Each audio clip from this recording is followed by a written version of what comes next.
حکم اللہ نساء کے لیے پروگرام آپ کی خدمت میں لے کے حاضر ہوئے ہیں۔ آج انشاءاللہ سورہ نساء کی آیت نمبر 139 سے 144 کی ہم تفسیر دیکھیں گے اور ترجمہ اردو میں جانیں گے تاکہ پڑھنے، سمجھنے اور خاص طور پر عمل کرنے میں آسانی ہو۔ تو آئیے شروع کرتے ہیں۔ آیت نمبر 139۔ کیا یہ لوگ عزت کی طلب میں ان کے پاس جاتے ہیں، حالانکہ عزت تو ساری کی ساری اللہ ہی کے لیے ہے۔ اس آیت میں منافقین کی بات ہو رہی ہے کہ یہ ہر دفعہ اپنا رخ بدلتے تھے جب دیکھتے تھے کہ مسلمانوں کو ایمان لینے کے بعد فائدہ ہو رہا ہے تو خود بھی مسلمان ہو جاتے تھے۔ صبر انہوں نے کرنا نہیں ہے، قربانی انہوں نے دینا نہیں ہے۔ دنیا کے جب معاملات شروع ہوتے تو یہ سمجھتے کہ ہمیں اگر یہ سب کچھ کرنا پڑے گا تو ہمیں اپنی جائیداد چھوڑنی پڑے گی، اپنے معاملات چھوڑنے پڑیں گے، اس کے لیے تیار نہیں ہوتے تھے اور پھر ایمان سے فوراً پھر جاتے تھے، پھر دنیاوی فائدے ڈھونڈنا شروع کر دیا کرتے تھے۔ کیونکہ عزت کا مفہوم عربی زبان میں اردو کی بانسبت بہت زیادہ وسیع ہے۔ اردو میں عزت محض احترام اور قدر و منزل کے معنی میں آتا ہے، مگر عربی میں عزت کا مفہوم یہ ہے کہ کسی شخص کو ایسی بلند اور محفوظ حیثیت حاصل ہو جائے کہ کوئی اس کا کچھ نہ بگاڑ سکے اور کوئی اس تک پہنچ نہ سکے۔ اور ایسی عزت کا حقدار کون ہے؟ صرف اور صرف اللہ۔ آیت نمبر 140۔ اللہ اس کتاب میں تم کو پہلے ہی حکم دے چکا ہے کہ جہاں تم سنو کہ اللہ کی آیتوں کے خلاف کفر بکا جا رہا ہے اور ان کا مذاق اڑایا جا رہا ہے، وہاں نہ بیٹھو جب تک کہ لوگ کسی دوسری بات میں نہ لگ جائیں۔ اب اگر تم بھی ایسا کرتے ہو تو تم بھی ان کی طرح ہی ہو۔ یقین جانو کہ اللہ منافقین اور کافروں کو جہنم میں ایک جگہ جمع کرنے والا ہے۔ یعنی اگر ایک شخص اسلام کا دعویٰ رکھنے کے باوجود کافروں کی صحبت میں شریک ہوتا ہے، جہاں اس آیت میں اس کا ذکر کیا گیا ہے کہ اگر وہاں پہ کفر بکا جا رہا ہے یا ٹھنڈے دلوں سے ان لوگوں کو خدا اور رسول کا مذاق اڑاتے ہوئے سنا جا رہا ہے، تو اگر آپ ان لوگوں میں بیٹھے ہیں اور اگر آپ کچھ نہیں کہتے تو آپ بھی انہی جیسے ہیں۔ اور یہ حدیث میں بھی ہے، اللہ کے نبی صلی اللہ علیہ وآلہ وسلم نے فرمایا، جو کسی دوسری قوم کا طریقہ اور سلیقہ اختیار کرے گا، اس کے رسم و رواج کو منائے گا، مانے گا، تو انہی میں سے اٹھایا جائے گا۔ اللہ اکبر۔ اس آیت میں یہ بتایا جا رہا ہے کہ جو کچھ اللہ سبحانہ و تعالیٰ نے اپنی کتاب میں تمہیں حکم دیا ہے کہ جہاں تم اللہ کی آیتوں کے بارے میں کوئی خلاف بات سنو، کوئی کفر بک رہا ہو، کوئی اس کو غلط کہہ رہا ہو، نعوذ باللہ من ذالک جھوٹا کہہ رہا ہو، اور تم اگر اسی میں بیٹھو گے یا پھر وہ مذاق اڑا رہا ہو، تو اگر تم وہاں بیٹھو گے اور کچھ نہیں بولو گے تو خاموشی بھی یہی ہے کہ تم ان کی باتوں پر راضی ہو، اور اگر آپ وہاں پر ان کو خوش کرنا چاہتے ہیں تو آپ کو ان کی ہاں میں ہاں ملانا پڑے گا۔ تو اللہ سبحانہ تعالیٰ نے فرمایا کہ ایسی محفل کو چھوڑ ہی دو۔ ہاں اگر وہ کوئی دوسری بات کریں تو پھر بیٹھ جاؤ، لیکن جہاں پر کفر بکا جا رہا ہو تو اس محفل کو چھوڑ دو۔ اور اللہ سبحانہ تعالیٰ آگے یہ یقین دلا رہا ہے کہ جو اس طرح کا کام کرتے ہیں، منافقین اور مشرک کافر، ان کو میں جہنم میں ایک جگہ جمع کروں گا۔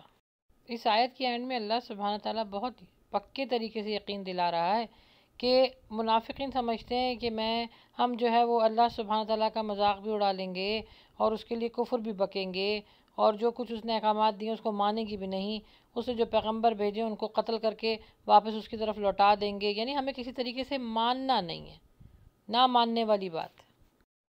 کافر یہ سمجھتے تھے مشرک کہ ہم کچھ بھی کریں، اللہ کی نافرمانی کریں، اس کے احکامات نہ مانیں، نبی صلی اللہ علیہ وسلم کی تعلیمات پر عمل نہ کریں، بلکہ نعوذ باللہ من ذالک ان کو جھوٹا کہیں، تو ہمیں کوئی پکڑ نہیں سکتا۔ جو کچھ ہے دنیا میں ہے اور آخرت میں ہمیں سب کچھ جو اچھا ملے گا۔ تو یہاں پر اللہ تعالیٰ کتنی یقین طریقے سے بتا رہے ہیں کہ ان لوگوں کو میں جہنم میں ایک جگہ جمع کروں گا۔ آیت نمبر 141۔ یہ منافق تمہارے معاملے میں انتظار کر رہے ہیں کہ اونٹ کس کروٹ بیٹھتا ہے۔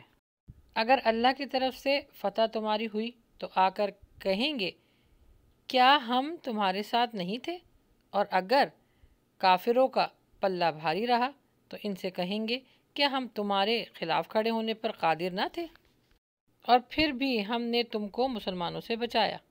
بس اللہ تمہارے اور ان کے معاملات کا فیصلہ قیامت کے روز کرے گا، اور اس فیصلے میں اللہ نے کافروں کے لیے مسلمانوں پر غلبہ آنے کی ہرگز کوئی سبیل نہیں رکھی۔ اس آیت کی تفسیر کچھ اس طرح ہے کہ ہر زمانے کے منافقین کی یہی خصوصیات تھیں کہ مسلمان ہونے کی حیثیت سے جو فائدہ حاصل کیا جا سکتا ہے ان کو یہ اپنے زبانی اقرار اور دار اسلام میں برائے نام شمولیت کے ذریعے حاصل کر لیا کرتے تھے، اور جو فائدہ کافر ہونے کی حیثیت سے حاصل ہونا ممکن تھا وہ بھی اس کو اختیار کر لیا کرتے تھے۔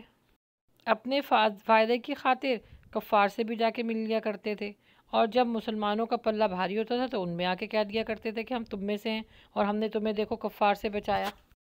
اور جب اپنے جیسے ساتھیوں میں جایا کرتے تھے جہاں پہ منافقین اور مشرکین تھے تو وہاں کہتے تھے کہ ہم تو مسلمانوں کے ساتھ صرف برائے نام رہ رہے ہیں، ہماری وفاداری تو تمہارے ساتھ ہے، ہم تو اپنے مذہب کے ساتھ ہیں، جو تمہارا مذہب ہے وہی ہمارا مذہب ہے۔ بس یہ سمجھ لیجئے کہ یہ کسی بھی طریقے سے باز نہیں آتے تھے۔ اللہ نے ان کے اوپر عذابات بھی دیے، ان کو ڈرایا بھی، ان کو بتایا بھی رسولوں کے ذریعے، ان کو معجزات بھی دکھائے، لیکن یہ ماننے والے نہیں تھے۔ اب ہے آیت نمبر 142۔ یہ منافق اللہ کے ساتھ دھوکے بازی کر رہے ہیں، حالانکہ در حقیقت اللہ ہی نے انہیں دھوکے میں ڈال رکھا ہے۔ جب یہ نماز کے لیے اٹھتے ہیں تو کسمساتے ہوئے محض لوگوں کو دکھانے کی خاطر اٹھتے ہیں اور خدا کو کم ہی یاد کرتے ہیں۔ اس آیت کی تفسیر کچھ اس طرح ہے کہ نبی صلی اللہ علیہ وسلم کے زمانے میں کوئی شخص مسلمان کی جماعت میں شمولیت جب اختیار کرتا تھا جب وہ نمازی ہوتا تھا۔ جس طرح دین کے معاملات میں پکا ہونا ضروری ہوتا تھا تو اس طرح اس کو نماز پڑھنا بھی ضروری ہوتا تھا۔ اگر کوئی نماز نہیں پڑھتا تھا تو اس کو جماعت میں اختیار نہیں ہوتا تھا کہ وہ شامل ہو جائے۔ تو یہ کیا کرتے تھے؟ دکھاوے کے لیے کسمساتے ہوئے اور بڑی بے دلی سے اور بہت تھکاوٹ سے اور منہ کو بیزار بناتے ہوئے یہ نماز کے لیے کھڑے ہوتے تھے، اور یہ سمجھتے تھے کہ ہم اللہ کو دھوکہ دے رہے ہیں، یعنی نماز تو ہم نے دکھاوے کی پڑھ لی، ہمارے دل کا حال تو کوئی نہیں جانتا نا، ہم خود جانتے ہیں، یعنی دکھاوے کے لیے نماز پڑھ لی، اب ہمیں کوئی نہیں پکڑ سکتا۔ اور اللہ سبحانہ تعالیٰ ان کو دھوکے میں ڈال رہا تھا۔ اللہ کو تو یہ دھوکے میں نہیں ڈال سکتے نا۔ اللہ سبحانہ تعالیٰ فرماتا ہے کہ جو اگر مجھ سے سیدھا راستہ مانگتا ہے میں اس کو صراط مستقیم دیتا ہوں، اور جو مجھ سے ٹیڑھا راستہ مانگتا ہے تو میں اس کو گمراہ کر دیتا ہوں۔ اور دکھاوے کی نماز بھی در حقیقت کیا ہے؟ شرک صغیرہ ہے، یعنی کسی کو دکھاوے کے لیے نماز پڑھنا اور اللہ سے ڈر کر اللہ کی محبت میں نہ پڑھنا۔ یہ تو چلیں اس زمانے کی جو منافقین تھی ان کے بارے میں بات ہو رہی ہے۔ اب ذرا اس آیت سے آج کے مسلمان کا اندازہ لگائیے کہ ہم کیسے نماز پڑھتے ہیں، ہماری نمازوں کا حال کیا ہے؟ بیزاری کی نماز، جلد بازی کی نماز، دکھاوے کی نماز، بغیر تجوید کے، اس میں اتنی غلطیاں، لحن جلی کی غلطیں ہیں، کوئی خشوع خضوع نہیں ہے، کوئی محبت نہیں ہے، کوئی انکساری نہیں ہے، بس اٹھے ہیں چار لوگوں کے بیچ میں اٹھ کے ہم نے بھی، آپ نے سجدے کیے تو ہم نے بھی دو ٹونگے مار لیے، بس ہو گئی نماز۔ اور دوسرا یہ کہ ہمیں تو یہی نہیں پتہ کہ نماز پڑھی کیسے جاتی ہے۔ ابھی بھی کتنے لوگوں کی نماز پڑھیں سنیں تو اتنی اس میں غلطیاں ہوتی ہیں، ہمیں نہیں معلوم کہ ہم صحیح پڑھ رہے ہیں، غلط پڑھ رہے ہیں، صحیح پڑھنے کا اجر کیا ہے، غلط پڑھنے کا گناہ کیا ہے، کچھ نہیں معلوم۔ تو اسی طرح منافقین اس زمانے میں بھی نماز پڑھا کرتے تھے اور ہم میں اور ان میں کوئی فرق نہیں ہے۔ اور ایک ہوتی ہے دکھاوے کی نماز، جس کو کہا جاتا ہے شرک اصغر، یعنی چھوٹا شرک، کسی دوسرے کو دیکھ کر نماز کو اپنا لمبا کر دینا کہ یہ مجھے بہت متقی اور پرہیزگار کہیں، تو یہ بھی شرک ہو جاتا ہے، اور یہ کرنا اللہ سبحانہ تعالیٰ کے نزدیک بہت گناہ ہے۔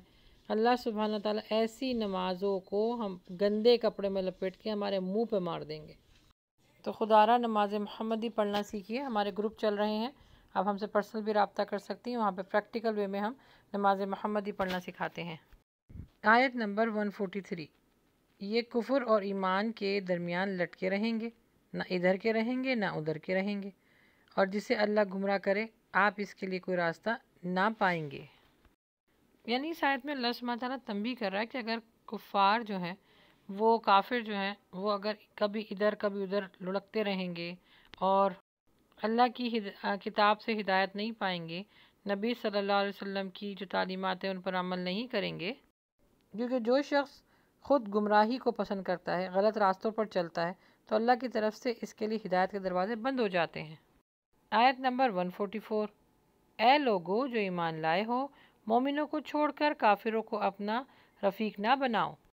کیا تم چاہتے ہو کہ اللہ کو اپنے خلاف صریح حجت دے دو؟ اچھا، یہاں پر بتایا گیا ہے کہ ان لوگوں کو اپنا اولیاء دوست نہ بناؤ۔ اولیاء دوست کا مطلب ہوتا ہے ہم راز، ہم نوا، ان سے اپنی اچھی بری کہنا اور ان کی اچھی بری سننا، تو ان لوگوں کے ساتھ اپنے آپ کو مت ضائع کرو، کیونکہ یہ کبھی بھی تمہارے دوست نہیں بنیں گے۔ کیونکہ پیچھے آیتوں میں یہ بتایا نا کہ جب وہ مسلمانوں کو دیکھتے تھے کہ ان کے ساتھ فائدہ ہو رہا ہے تو وہ ادھر آ جایا کرتے تھے کافر، اور پھر بعد میں پھر جایا کرتے تھے، اس بات سے مکر جایا کرتے تھے، اس سے مسلمانوں کو بھی نقصان ہوتا تھا۔ تو اللہ سبحانہ تعالیٰ فرما رہے ہیں، اور پھر اگر یہ کام کرو گے نا تو اللہ سبحانہ تعالیٰ کو بھی تمہارے خلاف ایک حجت مل جائے گی، یعنی تمہارے خلاف اللہ سبحانہ تعالیٰ سزا دینے میں تمہیں سوچے گا بھی نہیں، پوچھے گا بھی نہیں، اور سزا سنا دے گا، کیونکہ منع فرما رہا ہے اللہ سبحانہ تعالیٰ کہ مومنوں کو چھوڑ کر کافروں کو اپنا دوست نہ بناؤ، کیونکہ وہ تمہارے کبھی بھی نہ رفیق تھے نہ کبھی ہوں گے، ان کو چھوڑ دو۔ بس اس آیتوں میں ہمارے سیکھنے کے لیے بہت سبق ہیں۔ یاد رکھیں کہ قرآن رہتی دنیا تک کا آیا ہے، تو صرف اس وقت کے منافقین کی بات نہیں ہو رہی ہے، منافقین تو اس دور میں بھی ہیں۔ تو اپنا اپنا محاسبہ کیجئے اور دعا کیجئے کہ اللہ سبحانہ تعالیٰ ہمیں نیک عمل کرنے کی توفیق عطا فرمائے، آمین۔